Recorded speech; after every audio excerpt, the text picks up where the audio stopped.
নন্দীগ্রামে দেবাংশুকে ঘিরে ফের তুমুল উত্তেজনা, উঠল চোর চোর স্লোগান। পাশাপাশি পাল্টা চোর শিশির বাবুর ছেলেটা স্লোগান উঠল তৃণমূলের পক্ষ থেকে।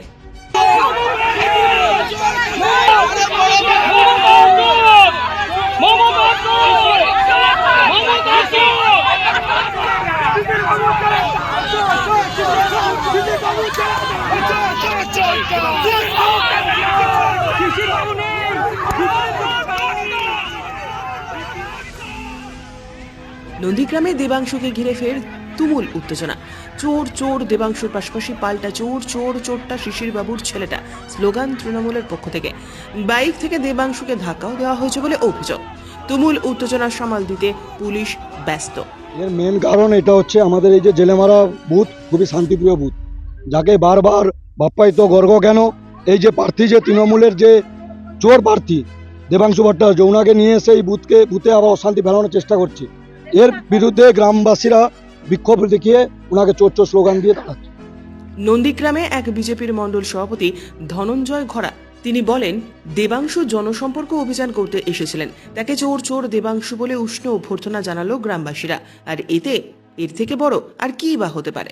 আমার প্রার্থী দেবাংশু ভট্টাচার্য নন্দীগ্রাম বিধানসভা মেকুটে অঞ্চলে মৌজবৃন্দাবনপুর এবং জেলেমারা 37 নম্বর বুথে আজকে জনসম্পর্ক অভিযানে এসেছিল।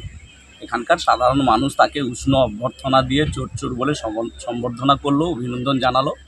তৃণমূল দলের প্রার্থী পিসি ভাইপো লিমিটেড কোম্পানির প্রার্থী, এর থেকে বড় সম্বর্ধনা বা এর থেকে বড় উপহার কী পেতে পারে?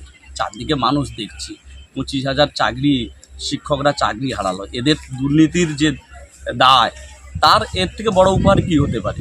আজকে দেখুন, এই দলটার দুর্নীতির দায়ে সন্ত্রাসের শিকার হয়ে আমরা আজকে হলদিয়ার কোর্টে এসেছি জামিন হতে, কিন্তু আমার এলাকার মানুষরা তৃণমূল দলের যেহেতু দেবাংশু আসে তাকে উষ্ণ অভ্যর্থনা দিয়ে বরণ করে নিল। সবাইকে ধন্যবাদ জানাই। 4 মে সবাই আরও গণতন্ত্রের জবাব দিয়ে মানুষ জানিয়ে দেবে। দেবাংশু ভট্টাচার্য অভিযোগ করে পাল্টা জানিয়েছেন, শুধু চোর স্লোগান নয়, বাইকে ধাক্কা দেওয়া হয়েছে, তাকে ঠেলে দেওয়া হয়েছে, হামলা করা হয়েছে তার ওপর। এর জন্য পুলিশ প্রশাসনের কাছে অভিযোগও জানাবেন তিনি। যদি কিছু না হয়, যতদূর যেতে হয় তিনি যাবেন। তিনি আরও বলেন, ওটা ওদের কালচার, আমাদের কালচার প্রমাণ করছি আমরা। যদি গোটা রাজ্য জুড়ে পাল্টা এরকম করা শুরু করে, তাহলে ওরা পেরে উঠবে তো। শুধু চোর জয় শ্রীরাম নয়, এটা তো মৌখিক কথা। বাদ দিন, আমাদের গাড়ির ওপর থাপ্পড় মারা হয়েছে, আমাদের গাড়ির মধ্যে ধাক্কাধাক্কি করা হয়েছে, গাড়ির ওপর রীতিমতো হামলা হয়েছে।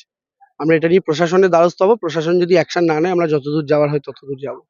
বিজেপির এটাই কালচার। এখন আমরা যদি পাল্টা গোটা রাজ্যে শুরু করি, পারবে সামলাতে? আমরা সেই পথে হাঁটি না বলে আমাদেরকে দুর্বল মনে করার কোনো কারণ নেই।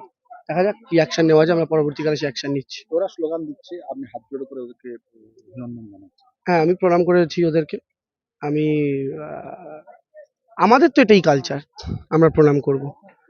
তো সেই জায়গা থেকে দাঁড়িয়ে ওরা ওদের কাজ করেছে, যে ওদের চরিত্র, আমরা আমাদের কাজ করেছি, যেটা আমাদের শিক্ষা। বাকি দেখা যাক, প্রশাসনের কাজ করবে। ব্যুরো রিপোর্ট, উত্তরের প্রহরী।